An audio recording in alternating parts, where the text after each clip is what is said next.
It was an interesting story because usually characters are either good guys or bad guys, and in this script they're both, and I think actors love to play that, you know, and it's challenging. I'm unhappy. I'm unhappy. I would need to see both you and Deirdre on a regular and disciplined basis for 5 hours a day. I'm available, Dr. Finch. 5 hours a day? I can't do that. I have to work. See, Dr. Finch, I told you. I'm married to a narcissist. I so much see the story through her eyes, and I'm very sympathetic to her. But the story is not sympathetic to her. She made a lot of choices that were very destructive, to say the least, for her child. I can't stay here for a week. I'll visit you in my dreams. This incredibly crazy, funny, witty, disturbed world is swirling around this kid who not only lived to tell the tale, but told it with humor and intelligence and insight.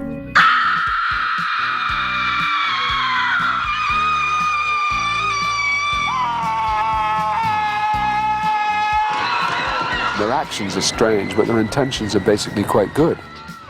When you have that kind of mixture, it dramatically it creates for a wonderful tension in certainly playing characters. So Finch is, I think, one of the great roles. The ceiling was crushing us. So we made a skylight. I think it brings a much-needed sense of humor to the kitchen.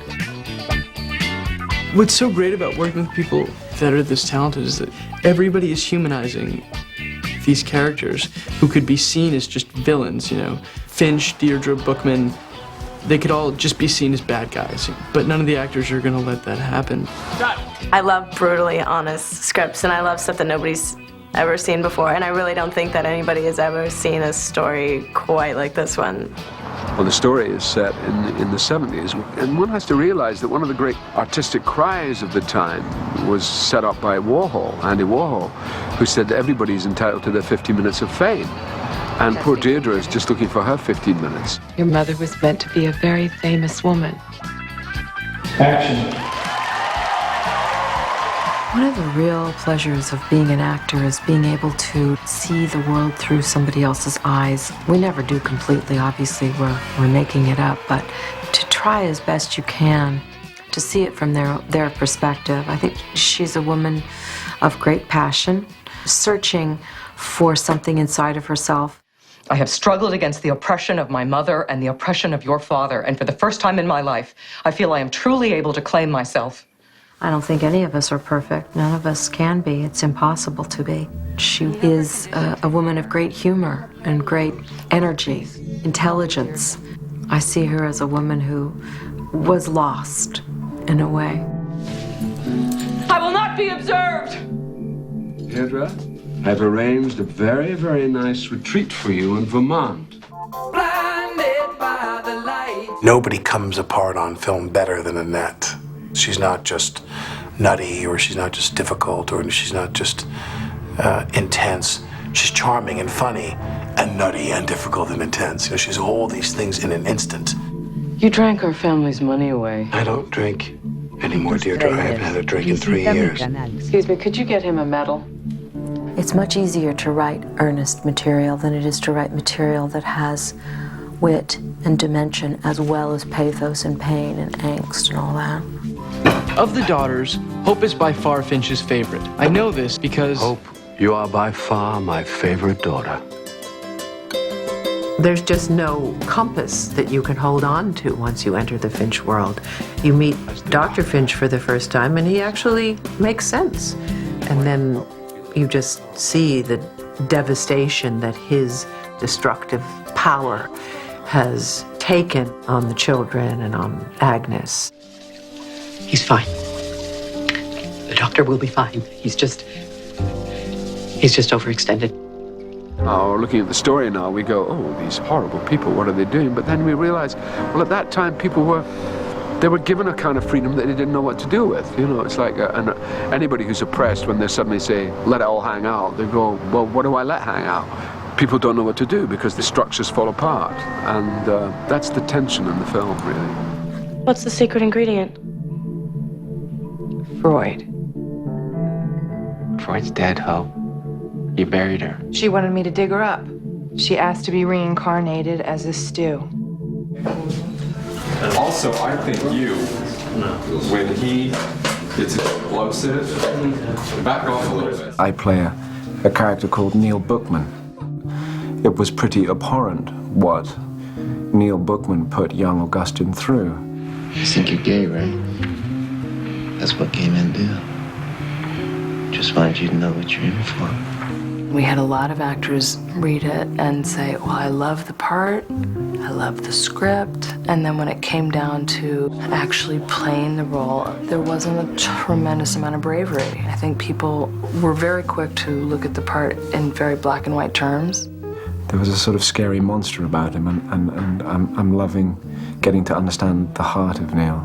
Probably one of the most difficult parts I've ever come across, and that to me was the inspiration to tackle it.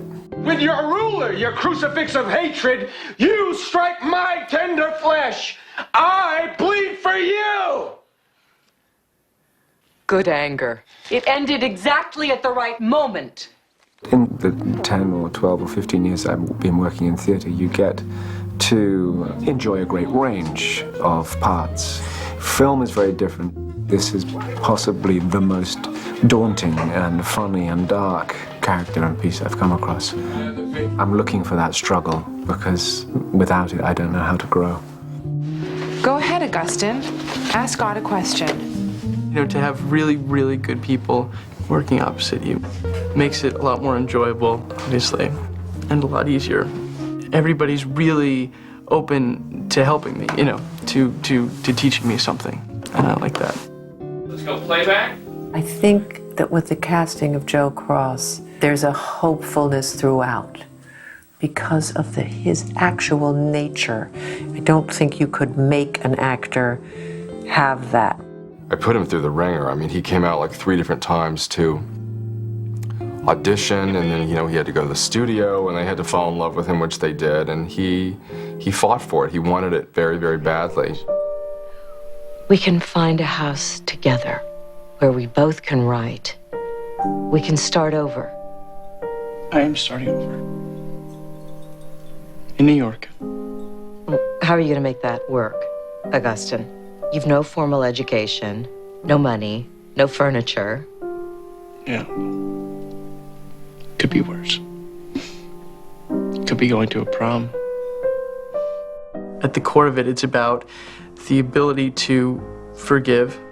I think it is uplifting because the power of the spirit in this case is Augustine Burroughs, who remains intact, strangely more grown up and wise than any of the others around him. I find the story painful, but ultimately it is a story about somebody who survives. And that to me is why you do the picture, because it is about a hero. Mr. Blue, I told you that I love you, please be special, and I want to be famous. Whether you had a difficult childhood or you had a great childhood, you know, it's wonderful to know that people can survive something like this and go on to thrive. I ran from my childhood for so many years, and I found that my childhood was informing my every decision and every action. I was, you know, a horrible alcoholic, you know, heavy drinker, and I was deeply, deeply unhappy. And I felt on the outside of life looking in. When I look back at my childhood now, I mean, I do often have to sort of pinch myself that I did survive it. Oh, did I mention that Hope is an animal lover? She has a cat named Freud. She asked me to do this to her. She contacted me during REM sleep and said that she had hung on as long as she could. And she wants me to sit with her so she doesn't die alone. It's something that stays with me, you know, I mean, it shaped me in many ways. You know, my threshold for eccentricity is probably a lot higher than the average person's. Dr. Finch has agreed to become your legal guardian. What? The one thing I was most afraid of was ever going back. And I realized that that was the one thing I had to do. This place is worse than any loony bin. I'm not kidding. I had actually written my book Dry first. And after they bought that, I said to them, well, you know, I should tell you, I had a pretty crazy childhood. I think I had 1.5 years to write it. and I spent, you know, the first at least 6 months not writing it, you know, and when I started to write it, it was coming out too dark. But I had kept journals at the time, and I read them and they made me laugh. According to Hope, Freud died of kitty leukemia. Kitustrailers. According to me, Freud died of being trapped in a laundry basket for 4 days without food or water. Ryan Murphy approached me very early, and actually a number of other directors had approached me as well, and I was determined I was not ever going to option Running with Scissors for film, because it became very successful, you know, sort of right on, and it launched my career. So I was not going to option it, and Ryan Murphy kept calling my agent and calling, and I decided to have lunch with him to make him go away. It's never going to happen. And we met, and I decided in the middle of lunch that if I'm ever going to option it, it's him or nobody. My star power blinding. It's interesting when you find somebody in a weird way who is a soulmate on a creative level. I think that's what I saw in him. It was a very specific story, and yet I thought it had an incredible universal theme, which was about the quest for family and identity that I could personally really relate to, and that really moved me. I don't fit in. Where would we be without our painful childhoods? I had seen Nip Tuck and learned fairly early on that Ryan Murphy, who created Nip Tuck, was going to write the script and wanted to direct it as his first movie. It's very funny, and I think it's also very heartbreaking. And I found that his show actually did that, and his work did that. It was an amazing experience for me because you give it up, you give it away, and you send it off like a kid to college. But Ryan, he wanted it to be very, very emotionally honest, you know, and it is. Augustin and I, before we even started shooting, we threw a party for the cast and crew so they could get to meet him. So that's the first time he sort of met Annette and Joe Cross, and it was very sort of thrilling, I think, for him and for me to see him. Can I settle? Quiet now. Joe and I did have conversations after he was cast, and I was just explaining to him where I was coming from. I was very sort of shy and kind of prissy, you know, and uptight and concerned about, you know, my hair when I had it being parted very neatly and my, you know, nice polyester clothes being very lint-free, and how when I walked into this house, I'd never ever seen anything like it. I'll wait in the car. No, you will not wait in the car. It'll be hours and it's rude. You just stay here. Get along with the Finch children. It was actually fascinating to talk with Annette, which we did a number of times on the phone. We had very long conversations. She is an extraordinarily intelligent woman who could easily be a college professor. She asked questions about history and about family relationships and dynamics and hopes and dreams and my search for my family and what a family means. I want rules and boundaries, because what I've learned is that without them, all life is a series of surprises. Running with Scissors is the story about finding yourself, finding your family, and finding your place in the world.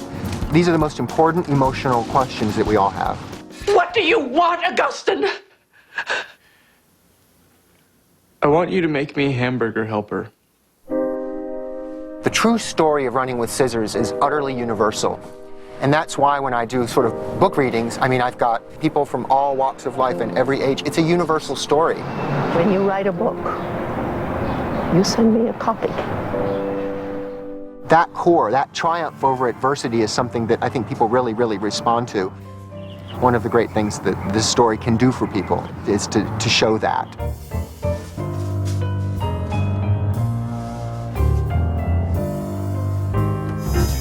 This particular story, when they're all so crazy, it sort of opens up the gamut, and it's sort of like the sky's the limit a little bit. When I walked into the Finch house, I actually, for an instant, had this very strange sense of being home again. I mean, it's different because it's, you know, a different house and it's not exactly the same, you know, but it's exactly the same. The attention to detail is just absolutely astonishing. Ryan, he's a very visual filmmaker, and he also cares about design and cares about the period. He wasn't interested in it being subtle. I think he feels like this was an extreme life. with extreme surroundings, and so let's have fun with it, and let's be dramatic, and let's make it a part of the story. As a person, is someone who responds very strongly to his surroundings, and so I think he's done the same for his characters. Literally, when I walked onto the set, it was right out of my mind. It was like I was stepping into exactly how I pictured it. So it was really eerie to see the house for the first time and just have it be to a T what I was picturing. There were a couple of movies that we tried to avoid. Primarily The Addams Family, the TV show, and the movie. Anything that's got these families living in a heightened sense of reality, we really tried to avoid. I think it's a great sequence in the story when Augustine and his mom get in the car one day to go off to see Dr. Finch. It can't be. This is it, Augustine. This absolute abomination of a house. Every bit of garbage in the house is piled up outside, and there's clothes and boats and plastic dolls tied up to candy canes lining the way up to the house. Just this poor kid who is, I think at the time, like 14. I think on film we really did sort of capture that, and then also tried to infuse texture on texture on texture. So you have, highly textured draperies over wallpaper that's textured. So it's just this plethora of looks and images and colors and patterns. The dinner table, as you can see back there, it's just piled with dirty dishes. The kitchen is a fiasco. Agnes was a tag shopper. She would go out to the garage sales, and if she found, 700 jars of bolts, she'd buy it. And that went on for years and years and years until finally that house started to accumulate that you almost couldn't walk through the place. As Ryan once jokingly, when he first saw the house, came in and goes, "Oh my God, it's amazing." He said, TriStar Pictures presents Annette Bening, Gwyneth Paltrow, and the Finch house in Running with Scissors. Because it really is kind of a character to itself. There's animal heads all over the walls, crazy horns piled up on the walls, on the tabletops. Ryan thought it would be funny. He called me up one day and said, "How about cuckoo clocks? You have to keep it playful." Because they are, even in their freaked, whacked outness, they're good. They're not mean-spirited people.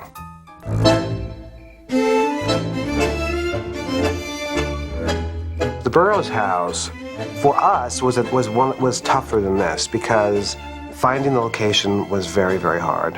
And I think through color and through the furniture as well, we came up with a look that was specific to the 70s, but you wouldn't want to see it in your house today.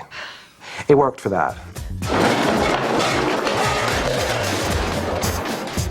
Fortunately with Ryan, he's very into design, he's very into how it looks, and for me, that is wonderful. There's no surprises. He's seen examples of fabrics, colors, wallpaper, so then it was just like you can sort of relax and have a good time putting the thing together, knowing that the director has seen it and has responded to it. He really gives you a world to work in, but then lets you kind of do your own thing. When Augustine came, it was a little, nerve-wracking because he could have said this is not what it was like at all, but, he was very moved by it and said it seemed, shockingly familiar, which I loved. He really seemed to dig it, so I'm quite proud that we got those details right.